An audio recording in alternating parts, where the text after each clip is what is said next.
आते हुए अपने बचपन के मित्र कृष्ण से मिलने चला। द्वारकाधीश के महलों के अंदर जाने का प्रयास किया तो द्वारपालों ने रोका। अरे ब्राह्मण, किधर को जा रहे हो? जानते भी हो यह मार्ग किधर जा रहा है? यह मार्ग द्वारकाधीश श्री कृष्ण के महलों को जाता है। हे विप्र, तुम यहाँ कहाँ भटक रहे हो? ए भाई, जानता हूँ ये मार्ग श्री कृष्ण के महलों को जाता है। मैं उनसे ही मिलने आया हूँ भाई। यह भी खूब रही। द्वारकाधीश से मिलने का यह कौन सा समय है? महाराज अभी दरबार में नहीं है। अरे पंडित जी, श्री कृष्ण अपने महल के शयन कक्ष में आराम कर रहे हैं।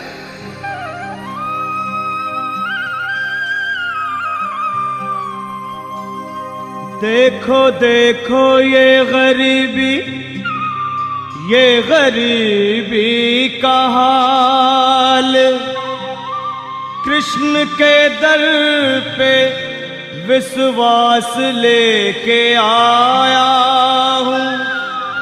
मेरे बचपन का यार है मेरा श्याम, हमारे महल के करीब आ गया है। तुम्हारे महल के करीब आ गया है। अरे द्वारपालो, कन्हैया से कह दो कि दर पे सुदामा करीब आ गया है। कि दर पे सुदामा करीब आ गया है। भाई द्वारपाल, मुझ पर दया करो भाई। बस तुम जाकर कन्हैया को ये बता दो कि उनका बाल सखा सुदामा मिलने आया है। मेरे इस फटे हाल पर मत जाओ भाई। तुम बस जाकर मेरा संदेश उस कृष्ण को दे दो। भाई। क्या हंसी ठट्टा करने को हम ही मिले हैं? तुम ठहरे दीन निर्धन फटेहाल ब्राह्मण, तुम्हारे अंग अंग से गरीबी बदहाली झलक रही है। और कहा महाराज श्री कृष्ण। क्षमा करना पंडित जी, हमें अपने प्राणों से हाथ नहीं धोने जो तुम्हारा यह संदेश द्वारकाधीश तक पहुंचाए।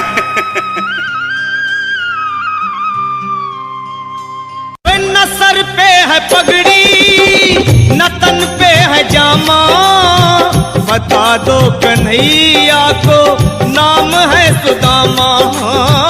बता दो कन्हैया को नाम है सुदामा।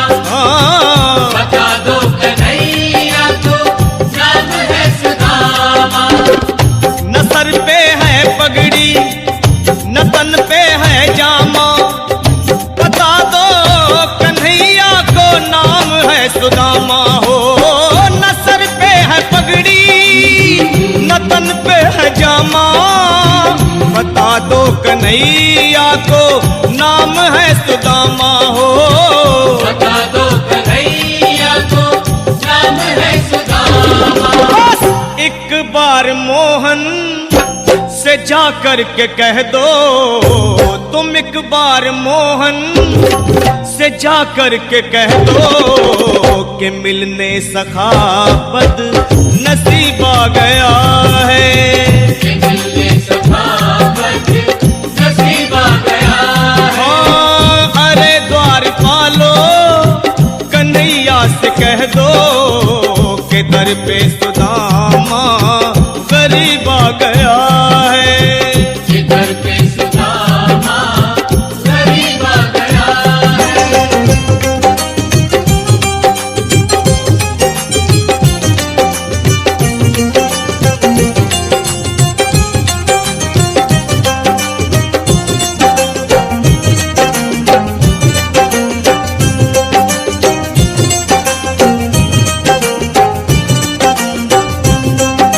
सुनो भाइयों, अब मेरी भी सुन लो। जब तक मेरा संदेश उस द्वारकाधीश तक नहीं पहुंचाते, तब तक मैं यहीं बैठा हूं, चाहे मेरे भूख प्यास से प्राण ही क्यों न चले जाएं।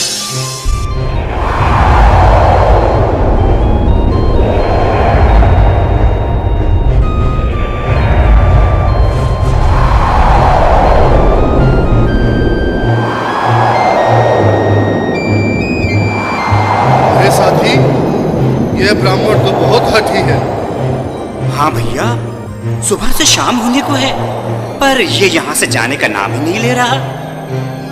अरे देखो तो सही, इसकी देह कैसे कांप रही है। लगता है जैसे प्राण होठों पर अटके हैं।